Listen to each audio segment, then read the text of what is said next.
பாட்னால இருக்கிற cricket அகாடமிக்கு 100 kilometre தூரமா பாத்துக்கோ. 100 கிலோமீட்டர் தூரம். 2 days ஒன்ஸ் அப்பவுமே கோச்சிங் வருவாராம். பிராக்டிஸ் கொடுக்கணும்ன்றதுக்காக தான் நிலத்தையே வித்திருக்காரு அவங்க அப்பா. காலைல 4 மணிக்கெல்லாம் அவங்க அம்மா வந்து சாப்பாடு ரெடி பண்ணி தம்பி குடுக்குறாங்க, சூரியவஞ்சி குடுக்குறாங்க. அவர் கிளம்புறாரு, வைபவ் சூரியவஞ்சி கிளம்புறாரு. கிளம்பிட்டு 100 கிலோமீட்டர் டிராவல் பண்ணிட்டு வந்து ஃபுல் பிராக்டிஸ். அடுத்த நாள் தான் பிராக்டிஸ் எடுக்கிற மாதிரி சிச்சுவேஷன். அடுத்த நாள் ஃபுல் டே பிராக்டிஸ் எடுக்கிறாரு. பிராக்டிஸ் எடுத்துட்டு மறுபடியும் சாயந்தரம் 7 மணிக்குள்ளலாம் கிளம்பி ஊருக்கு போறாரு. அடுத்த நாள் பிரேக் எடுக்கிறாரு, திருப்பி வராரு.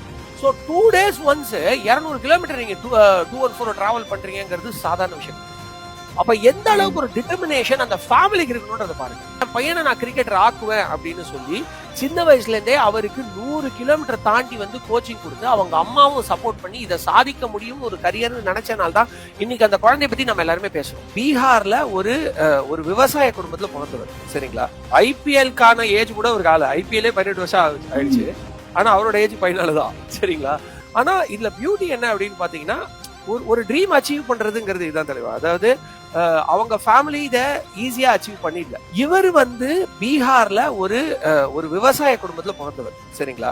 சோ ஆப்வியஸ்லி விவசாயிகள் வந்து சாதிக்க முடியாது, விவசாயிகள் நலிவடைஞ்சிருக்காங்க அப்படிலாம் சொல்ற இந்த உலகத்துல கண்டிப்பா சாதிக்க முடியும்னு ஒருத்தர் ப்ரூவ் பண்ணிருக்காரு. சோ ஒரு விவசாய குடும்பத்துல பிறந்திருக்காரு. அப்கோர்ஸ் அவருக்கு நிலம் இருந்திருக்கு, அவங்க நிலத்துல விவசாயம் பண்ணியமா இருக்கு அப்படின்றாரு கில்கிறிஸ்ட்.